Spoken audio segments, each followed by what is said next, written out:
Welcome to Conversations of Hope, shining light on the journey of healing from abuse and trauma. I'm Faith Ingraham of Speaking Truth in Love Ministries. And I'm Michelle Viscuse from Journey Pink. As survivors and advocates, we're here to support, educate, and inspire. Whether you're a survivor of abuse, a friend, family member, or a professional working with survivors, this podcast is for you. We're breaking the silence that allows abuse to thrive, offering insights for healing and tools for effective support. Our goal is to create a safe community of understanding, healing, and hope for survivors and their allies. Visit conversationsofhopepodcast.org for resources and more information. Thank you for joining us on this journey. Today we have Sarah Carr with us again, and she shared her story in our last episode. And if you missed that, you may want to go back and listen to the last episode. And we're going to continue to talk to Sarah and talk about her healing journey and the legal process that she's going through right now. Thank you for being with us again, Sarah. Thanks, Faith. Thank you, Michelle. I appreciate this opportunity. Yes, thank you for being here, and thank you for bravely sharing your story. We appreciate you coming on the show and sharing with us. One of the things that you mentioned in the last episode was that you had watched the documentary or the movie Hidden in Plain Sight, and that helped you see some of the tactics and manipulation and grooming that had taken place in your own story. And I watched that movie too, and I remember thinking some of those same things and how hidden grooming is and manipulation, that until you almost see it on someone else's story, it's hard for you to put the pieces together in your mind of what was done to you and those around you in terms of grooming. So do you have anything that you want to share with us about that actual grooming process, or maybe what really was in that show that made you see, wait a minute, he was fooling everybody? Yeah. I think that was a big piece of it. I remember even later on saying to my parents, like, oh my God, you guys were groomed just as much as I was. Like, it wasn't just me, like the whole community, like our families were. Okay. And now I can go back and I can pinpoint, him being there at my parents' house months before, and, just, I think, trying to show them that he was trustworthy and that he was, this person that could be trusted. And later had found out he had practiced this method before. I was not the first person that he ever approached with this thought that God had revealed that I was to be his wife. And at the time, I didn't know. It's funny because he was so good. I had a cousin. I have a cousin, but my aunt and uncle who had attended this church before my parents started going there, their daughter was part of this community. They had moved. So when we moved back from Florida, they moved to Colorado. It was kind of like ships passing the night. We moved back, they moved on. So there was very little overlap. But I remember him coming to me and telling me, Jessica's so jealous of you, and like just really kind of saying some things to me that I was like, really? I'm not sure. Because really, you're the one that is, whatever he would say, like you're the better one, if you will, or something. And I just remember being like, okay, that's odd. Now, knowing what I know why he was doing that. He was doing that because prior to us coming back from Florida that summer, he had approached her with the same approach. I don't think quite as intense with all of these other prophetic words, but basically saying, I feel like God has revealed that I'm supposed to be with Jessica, and approached her parents. And I think that he drove this wedge between not only my dad and his brother, but me and Jess, so that if there was ever any conversation, if they had come to us and said, hey, just so you know, like he tried that same thing with us, that there was already this piece of like, well, that's just them being jealous of God's calling on your life. He was already prepared for that and had no idea, right, that he had already tried this, and this pattern of abuse had already. I just think I happened to be the one that it actually worked on. He was fine-tuning this over and over again. And he learned from all of his past mistakes, but no one else was kind of aware of what he was doing. And I think that, in the church, with the pastors and the pastor, like he was always quick and 2 steps ahead. Like I think about like when I tried to get out of the relationship, and gone to my parents, and then he's the first one to call me. He was so quick at heading everything off, of isolating and dividing and manipulating all of the conversations. And I think he highly manipulated my parents into creating a lot of, you can't trust, the pastor and his wife. They're not going to be honest with you, or just different things. He was very divisive and manipulating everybody in the whole circle. Right. Wow. Yeah. And he was isolating you, which is another grooming tactic. He was isolating you from people your own age, your Yeah. peers. He was isolating you from other people in the church because you weren't going to church at one point. You were only going with him. So that was another grooming tactic Yeah. that they use, is isolation. Mhm. Yep, and all under the guise of, well, this is for her benefit, right? Take her out of school so she can be safe and, protected, and just all of those things. He was really quick to put a spin on everything, Yeah. that this is for her benefit, but yeah, it was always, for his own benefit, and this isolation and this, pulling away. Yeah.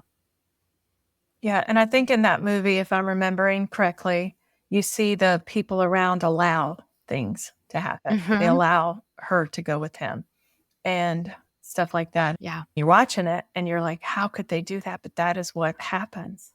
And it's Yeah. because they are so deceived and they're Yep. so blinded by the Yep. reality. And you're Yeah. just a kid. Yeah, and people will say, "We didn't wanna hurt your feelings," or, "It was what you wanted." But what's happened right now is that there's this constant shifting of blame of, "We're not responsible because your parents wanted it, or you wanted it." There's this constant, and my parents will be like, "We trusted our church. We trusted our pastor, and we believed that they were saying that he was credible and that he was trustworthy." So there's this constant conversation going back and forth.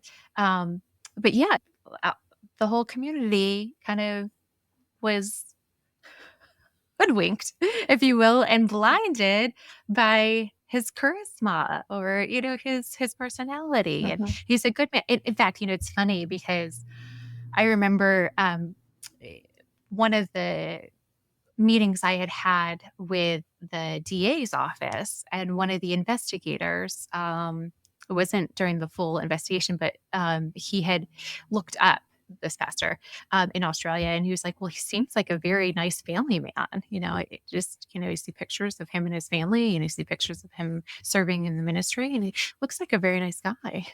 And I want to be like, that doesn't mean anything. It's people you care about. It's people you love. It's people you look up to. It's Mhm. people that you put Yes. on a pedestal. It's those people too. Yep. Yeah. And the thing is that these people make you feel guilty if you are questioning their motives. Right. If you are saying, "Well, this doesn't look good," and then they're like, "Why would you question me?" Mhm. "Why?" And then you think that you are wrong for thinking that something's wrong. Mhm. Yeah. Yeah, Well, you're gaslit entirely. yeah. Like, And in this case, it's you're questioning God because he's made yeah. it very clear that this is Yes. this is Yeah. God's desire for you, and so Yeah. that's even harder. And so now you're going through the legal process Mhm. with your offender. Yeah. How does that look for you as a victim? Yeah. Thank you for asking that question. It's something that I've really had to wrestle with. When I initially went, it was in the sense of trying to get on record, like so that if it helped corroborate someone else's story. I didn't realize that the statute of limitations was different in Pennsylvania.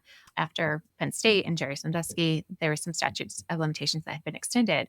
So when they asked me, "Let me ask you, do you want to press charges?" And he looked at me, he's like, "Let me put it this way. If he was here in the United States right now, would you want us to go arrest him?" And with all my heart, I was like, yes, absolutely. I would want you to go arrest him right now.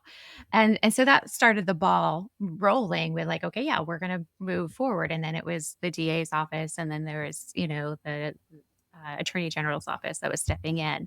And for me at that point, and there was a long process because that legal journey started in 2019 and now we're in 2024. So it's been a long, long process. And there's been a lot of ups and downs between DAs that have come and gone and trying to keep the case alive. Some DAs didn't want to take it. Some were like, well, is this going to be a he said, she said case? There's no evidence. We're not even going to pursue it. And then another DA would come in and say, no, let's take a look. And then eventually it ends up into the attorney general. And I will be clear, New York State, the statute of limitations has changed. Let me also clarify that civil, because I get asked about that, like as far as the civil lawsuit goes, because, there were organizations that should be held accountable or could be held accountable. But this is ironic, and I've had several civil attorneys look into this, is that I cannot sue the church because they are a religious organization and can claim that in their eyes, I was already married. And so legally, there is no grounds for abuse as long as it didn't contradict the state laws at the time. And the state laws at the time allowed a 14-year-old to get married. So the civil grounds for me would have been just to get the church to pay attention, just to acknowledge, pay attention to this is serious. And so that wasn't a viable option, but the criminal case was a viable option or was looking like it would be a viable option. So that gave me at least that aspect of like, hey, you have to pay attention. Like this Yeah. the state is saying that this was a crime. A crime was committed. You don't want to look at this. You don't want to acknowledge that there's a crime. There is a crime that was committed. And so moving forward to the state aspect of everything, it did feel like there was an aspect of empowerment, right? To have the state come in and say, especially when the church is not willing to acknowledge it, but to have the state acknowledge, yeah, this was wrong, very wrong. And there does need to be accountability, right? And they're going to move forward with holding someone accountable. Fast forward to where we are, I will say that this system, the justice system, as much as I am grateful that there is an avenue for accountability and holding someone accountable, it is not built for survivors. From the moment you go in and give your first, which I didn't know that I could have had an advocate for me. There was not a good aspect of communication of when I first made that phone call to say, hey, I need to report this story. And there's this gruff aspect and there's this very investigative presence of challenging your story kind of feel to it. And then you go in with an investigator and you sit down and you share your story. That was the first time I ever shared my story like with anybody. And then I was not prepared for the level of detail, right, that you go into. Because in a therapy setting or, with other people, you can kind of just say certain things. You don't have to go into such intimate graphic detail, but they need that, for a criminal case. In the criminal case, and this is what I would like people to understand, is it's the state. I'm technically not the victim, right? This case court it is the state of Pennsylvania that is the victim that is charging this person. And they are the ones that are, filling that gap. So I am just a witness. It is not my case, even though it is my story and my lived experience.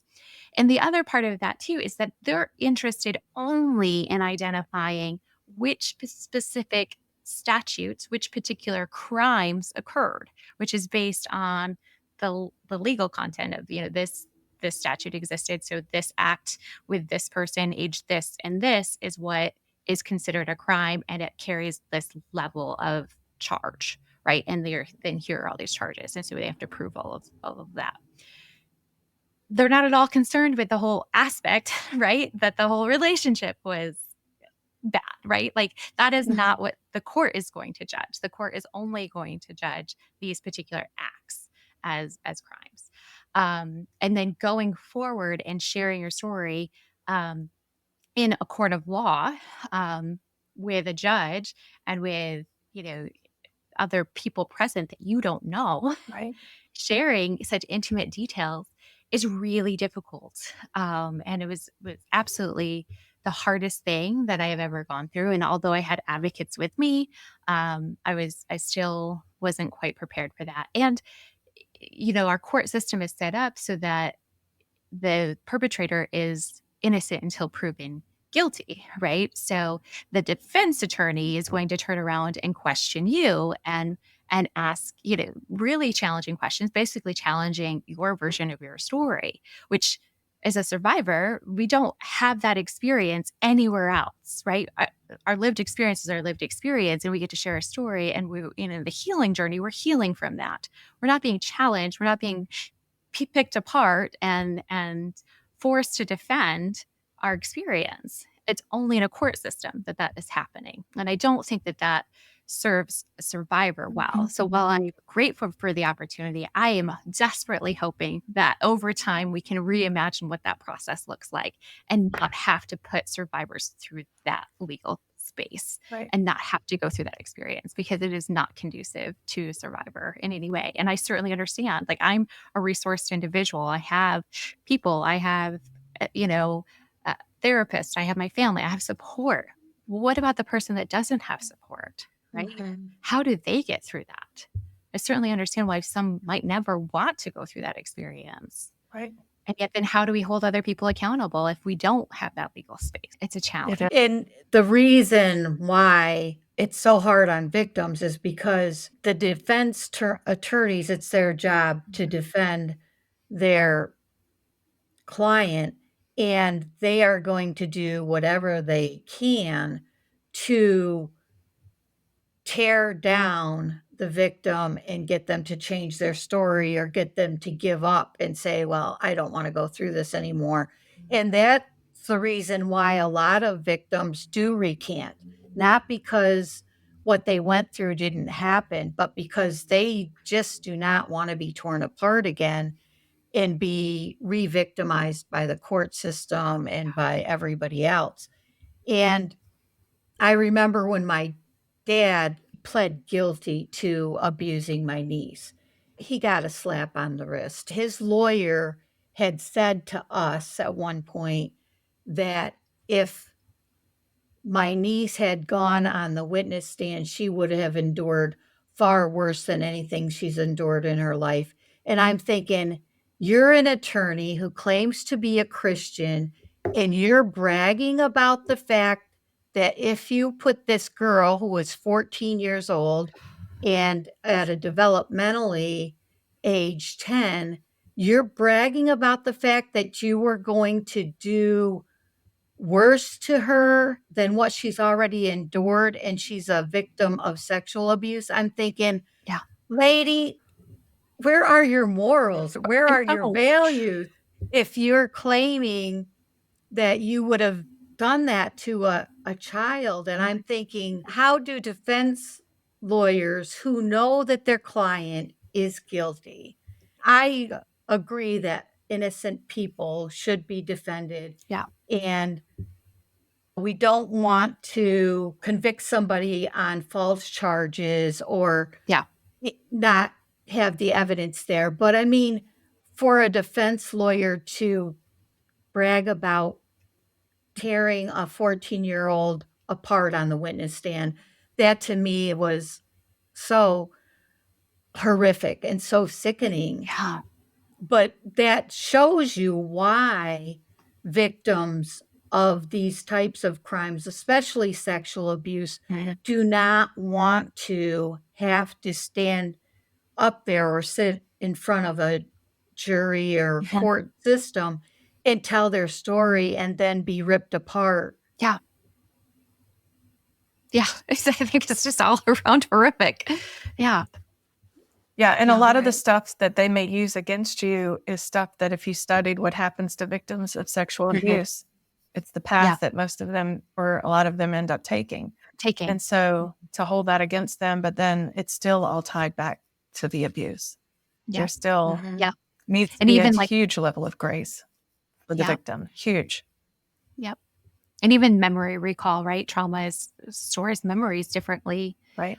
It's not a linear fashion. Right. So when they're asking you specific questions, they can be really difficult. But I can tell you exactly, I can picture the waviness of the glass pane or the feel and texture of the carpet or, different things like that. I can describe in great detail, but, tell me a linear time frame is a lot harder, right? Right. So, and I've done a lot of EMDR, therapy in order to process certain memories so that I could talk about them without overwhelm, because I think that's the other piece. And I experienced this in the prelim. Was one of the questions that had gotten asked triggered a memory which had not been processed. So as I'm describing it, I am literally reliving it Mm-hmm. in that moment, which feels like a rape. I don't know any other way to explain it other than that. It feels like a massive vulnerability exposure of reliving that moment, because my brain is not able to separate that that was a past experience, and I'm reliving it while I'm being witnessed by all these people that I don't know, and that it doesn't feel like a safe environment, right? Right. So yeah, re-traumatizing, and then you go back to therapy to process the whole experience.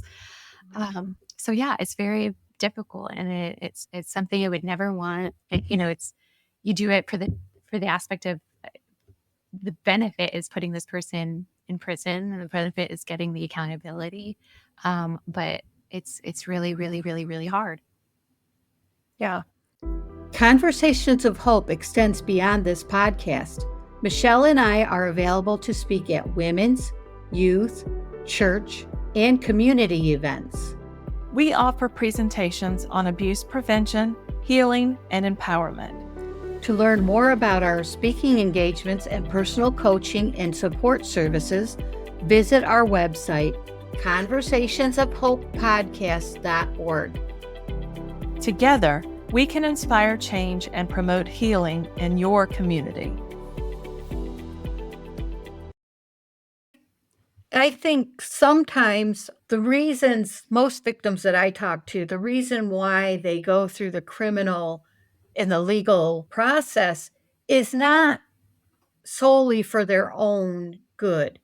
It's to protect other Yes. victims, other potential victims that this person might have, because you know that this person has not only abused you, but he will continue to manipulate and control and have more victims if he's not stopped. Yep.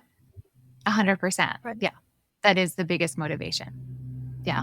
Protecting it. And I think for people to see that there are consequences, maybe it will Yes. stop. And then for the public to Yes. be educated on this is what it looks like. This is how it happens. It happened to me. It can happen to your family. It can happen to your people. So pay attention and Yeah. learn as much as you can. I mean, I think just having the conversations and the awareness is key. Mhm. I know it's not a popular topic. I think most people would like to avoid it, Yeah. but it has to happen, right? And I think, like you said, it does send a message, right? Like, you cannot run from this. This isn't something that you can do and then get away with, years and years, and even with years gone by. This is something that is important enough that we, as a society and as a culture, have said we're done. We're done putting up with this. We're done excusing it. We're done turning a blind eye or just assuming that that's part of life. This is what happens. This is Right. what it means to live in our community and our culture.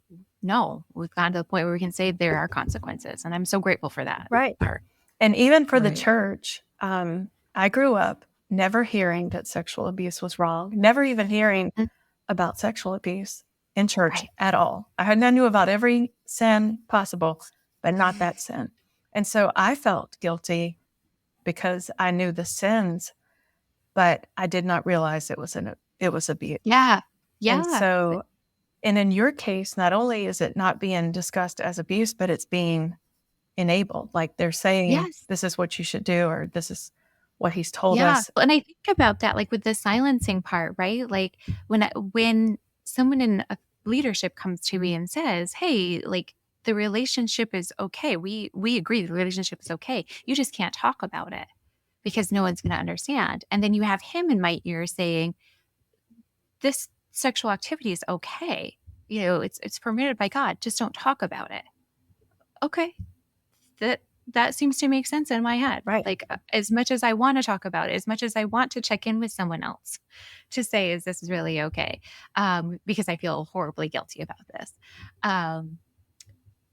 like, where do I go? Where was I supposed to go? Right. I think that's one of the things that all of us have probably been asked at some point, like, why didn't you say something? Why didn't you tell someone? And I think we can all probably do an entire podcast on Yeah. why that question is so painful, and it needs to be addressed that, in our situation, who are we going to go to? Mm-hmm. Yeah. Who would we go to? And now especially as a child, Yeah. and you've already been told by two key people, don't talk about it. Mm-hmm. One, the abuser, and one, the enabler, Yeah. right? Like they're not Yes. letting you talk about it. So where would you go? Who would you talk to about it? And I think it's interesting that as hard as it is for adults to talk about it, like when you go to talk to someone and say, hey, I want to tell you a little bit about my story and your piece in that, like where you were, and I don't want to talk about this. I don't want to talk about this. Why would a 14-year-old be able to communicate that or talk? Like it's so hard to talk. When you went to the police station and had to answer questions and give them details, I cannot imagine how hard that was just to get the words out, especially since it's the first time. And like you said, having to process things in the moment as they come up in your mind. So again, it's people being aware of how complex trauma is, especially sexual abuse, and how difficult it is to find your voice, because your voice was taken. Yeah. I think there had to have been a lot. I don't know that I would have been able to had I not done the work prior, right? To get to that point, that healing journey of feeling like I could feel safe in my own body, that I had certain skills developed, and to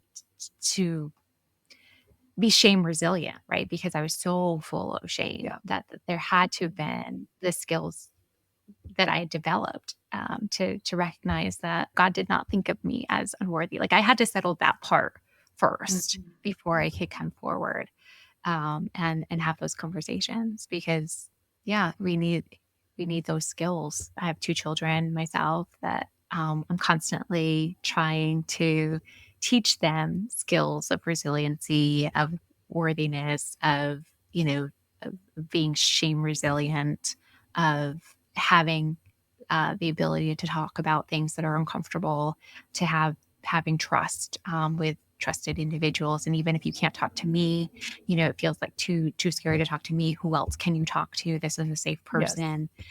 There's nothing on the table that is too scary to talk about, and you do the best you can as parents, but to teach kind of those skills. But I didn't have those skills. Right. And you didn't have safety. I think you keep mentioning the word safety and needing a safe place. And there wasn't a safe place. No.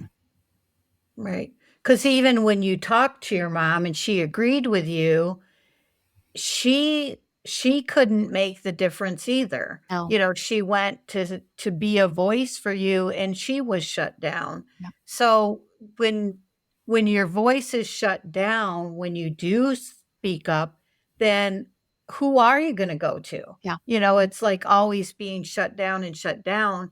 And I think that's why we really need to teach our kids that they do have a voice, and we listen to our kids and even our grandchildren. I will ask my grandchildren if they would like to give me a hug. And if they say no, I'm okay with that. And I don't try to make them feel guilty if they don't want to give me a hug. And like my grandsons, there's one that will give me a hug when we get there, but he doesn't like to give hugs goodbye because he doesn't like to see you go. And then there's my 5-year-old grandson. He gives hugs sometimes, and sometimes he doesn't like giving hugs, and that's fine. And we need to let kids know that their emotions matter and they do not have to hug somebody just because they ask for a hug. They don't have to hug grandma. They don't have to let grandma give them a kiss. We need to let them know that they have control over their body and who they want to show affection to. and who they don't want to. And I think society is starting to realize the need for that. But when I was growing up, children did not have a voice. Yeah. You're seen and not heard. You listen to those in authority without question. And that creates an environment where abuse can Yep. thrive. Mhm. Yeah. Yeah. When you don't have agency, when you don't have autonomy over your body, your own feelings, that is the first step, right? In abuse is to make sure that that person does not have their own agency, that they don't have autonomy, and that you've taken control over that. So, yeah, for one of the most, I think, empowering things you can do for your loved ones is to give them autonomy and agency, which is parents. This can feel scary, especially if you grew up in with parenting that was, this is the that very traditional patriarchal, very, authoritarian type of discipline of you do what I say without question. It can feel very different to raise kids differently, but I think it's hugely impactful that they have that. Right. Yeah. Right. And that led you when the your offender, is telling you what to do, you were already programmed or conditioned to obey without question. Yeah. And even if you questioned it, then he would shut that down quickly. Like, who are you to question God? Right. You're not questioning me, you're questioning God. And that was part of the grooming process Yeah. as well. Yeah, I would say that the culture, right, that I grew up in was grooming me for that, right? That the Mhm. role of a woman, the role of a wife, the role to be completely submissive to men, to anybody with authority, particularly the one that God has ordained as having authority, right? I knew what that looked like, and that was um, a good wife meant serving your husband without question. Right. And you mentioned that your parents know now. And Yes. so, how has your relationship with them, I would imagine, experienced a lot of healing, but also just how it's evolved, how Yeah. important that is? Yeah, that's such an important question. Thank you for asking it because I do get that question a lot. Like, how's with your parents, and what about their accountability and they're responsible, and what are you just letting them off the hook? Um, and it has not been an easy road, right? Like the moment that you know, disclosed, and I disclosed in pieces. I disclosed in like, just so you know, there was sexual abuse. I didn't go into detail. I didn't talk about how much. Didn't talk about when it started or how prevalent it was. And so it kind of unfolded, right? And their journey along the way has had its ups and downs of being able to sit with that discomfort. And as a parent, I can't imagine how hard that had to have been for them to hear me say that this happened, and them knowing that they had approved that relationship, that they were complicit and supportive of that, and that this happened underneath their watch, basically. But they have sat with me through the really hard conversations. They've had borne witness to the full testimony. I remember when the charging documents came out because it says everything, right? Like, and worrying about how they would receive that, and really understand the full gravity of everything. But they have been now the people that are probably my biggest advocates now. They are the ones that are checking in on me and, will be there with me. For example, they were not allowed in the prelim aspect because they will eventually be witnesses if we go to trial, but they were there with me, and they were the ones that I was able to, run to at the end and just collapse in their arms. And my dad drove me home that day because I couldn't, I was shaking so bad. And that they do some caretaking, and there have been moments, right? Like there is a moment, I think of one where I had like, so you have these big moments, but there's also these little moments where my niece had talked about wanting to go to a prom, and someone said, "Oh, why would you even want to go to prom?" And I had very emotional, probably over the top reaction to that. If she wants to go to prom, she gets to go to prom, kind of thing. Because it was something that I had not had choice in and I Right. did not get to experience. I just didn't ever get the option. And, my dad reacted to me in that big, huge reaction and was first kind of judgmental. And then he circled back around, pretty quickly and was just like, I recognize why you had that emotional reaction. And I am so sorry. I am so sorry that you did not get to go to prom. I'm so sorry that you had those experiences robbed of you, and so they're there for the repair, of these moments of recognition of where I recognize that there's something that had been taken from me. And that is, that repair. Like I know it's hard. I know it's hard to sit in the discomfort in those uncomfortable conversations and to own part of that responsibility. That's really, really difficult. But my parents have done it and they're part of that healing journey. And they'll still apologize. They'll be like, we weren't perfect parents. We failed. We made mistakes as parents. And I keep reminding them, I'm like, but you're still my parent today. And you will be until, the day you're forever my parent. And you are still parenting. It's just different. And you're still part of this process. You're still part of this healing journey with me. And I work with survivors. And I hear a lot of stories, particularly of survivors of sexual abuse with clergy members.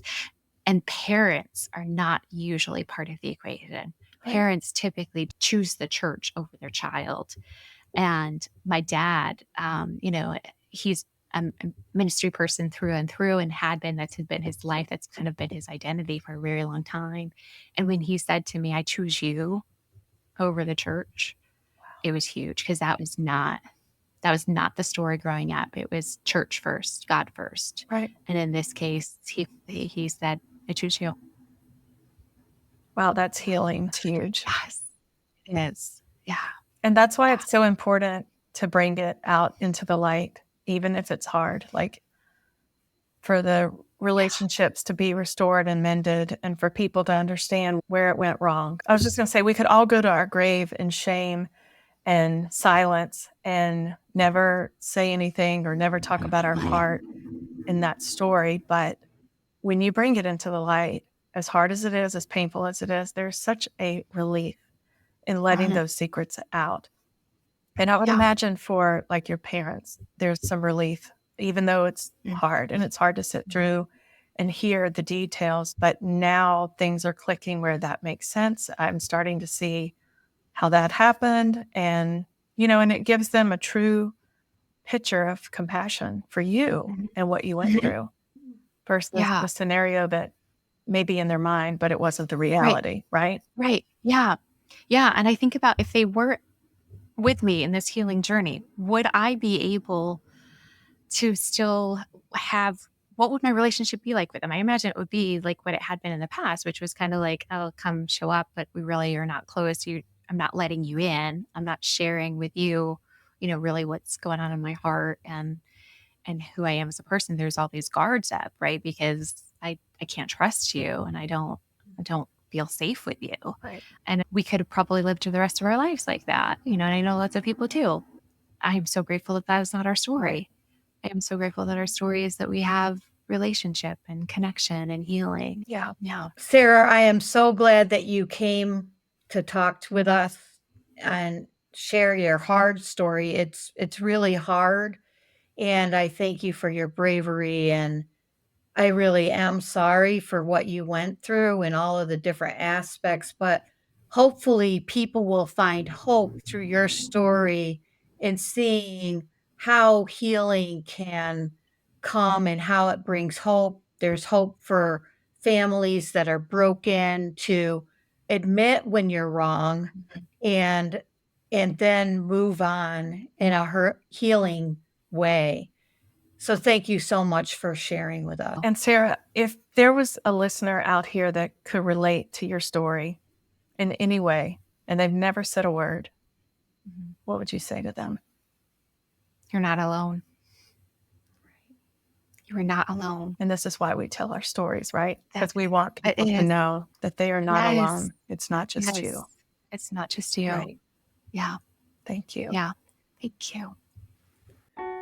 We hope this episode of Conversations of Hope has been a source of comfort and inspiration. Remember, you are not alone on this journey of healing. Visit conversationsofhopepodcast.org for more resources and information. Please subscribe or follow and share with those who might need this message of hope. Until next time, keep hope alive.